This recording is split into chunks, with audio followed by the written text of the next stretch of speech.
Hi, this is Sandy Oberlees. Hi, this is Russ Swallow. Hi, this is Coach Clay. Hi, this is Timothy Brinkley. Welcome, class. We're back for another lesson. This is Ms. Oberlees. And this is Timothy Brinkley. We're here to give you another lesson on the last lesson that we had. We created our fuel calculator right here, and we made it all pretty. And then we went into our spreadsheet and we added the formula in the gasoline section so that it would pull it from the fuel calculator B7 field instead of having to type that number directly. And so in today's video, we're going to be teaching you how to add in a subtotal and a grand total and to figure out the difference between how much you spent and how much you make. All right, now we got to get some subtotals to figure out how much we're spending per month. So let's go down to the bottom and show us how to add a subtotal, Ms. Oberlees. All right, so let's come down here and type subtotal. Oops, subtotal. Okay, and then hit the tab key. So now we're going to do a formula, but we can actually insert the formula. It's right up here in the top right.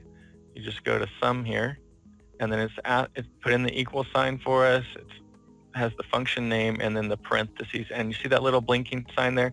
That means that it's waiting for us to put some numbers in there, but not any numbers. We want to get a range of numbers. So I'm going to click and drag up here all the way to housing, and then I'm going to let go and press enter on the keyboard.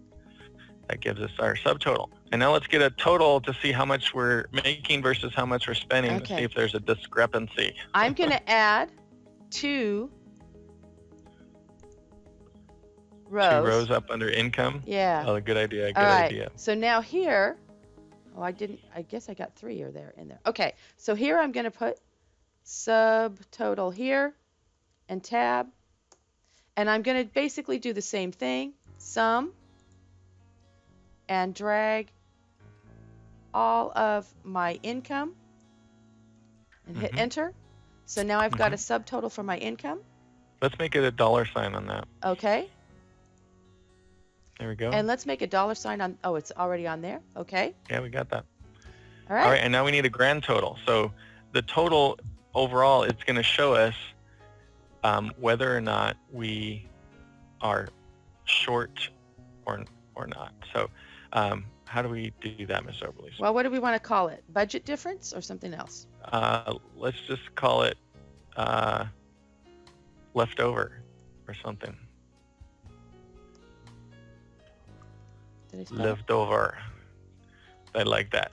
It's the Russian way to spell it. Leftover funds.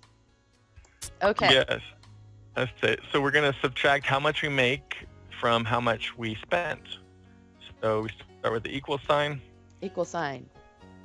And then click on our income total. Income total, subtotal, right here. And then scroll down. And we want to do a minus. We're going to put a minus sign. Yep, scroll down to our other subtotal on spending and press enter. Oh, we have a negative. Minus. Ooh. By a lot. Can we make that is that a financial number? It is. Can you make sure that's financial? Oh, financial. There we go. There we go. What financial means is it basically turns anything that's negative to be surrounded with parentheses. And we could also add in a conditional color based on if it goes over. Let me show you guys how to do that.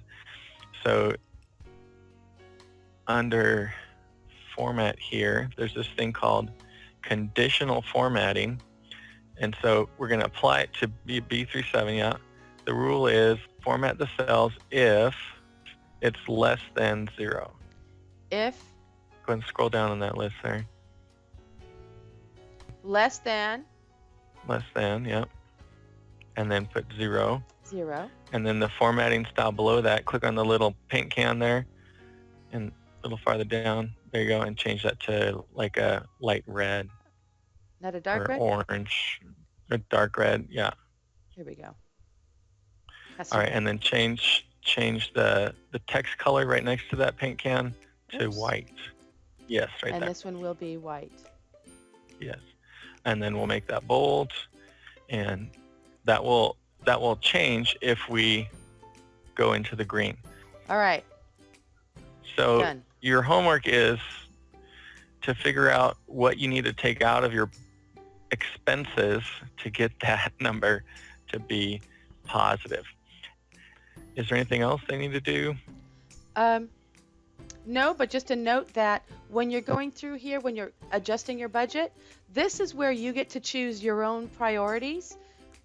Okay, so when you are looking at your electricity, do you want your house to be cold so that you don't have to worry about the temperature?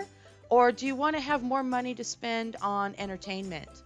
Okay, so this is where you get to adjust. Am I going to lower the temperature of the thermostat or raise the temperature of the thermostat so that I don't use as much electricity?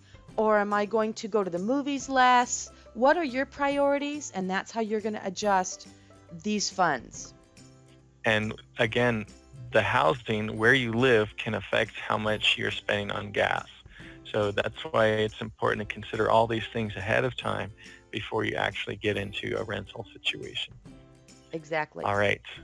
I think that's it. We'll see you on the next video where we'll start making this look prettier. Good job. Bye-bye.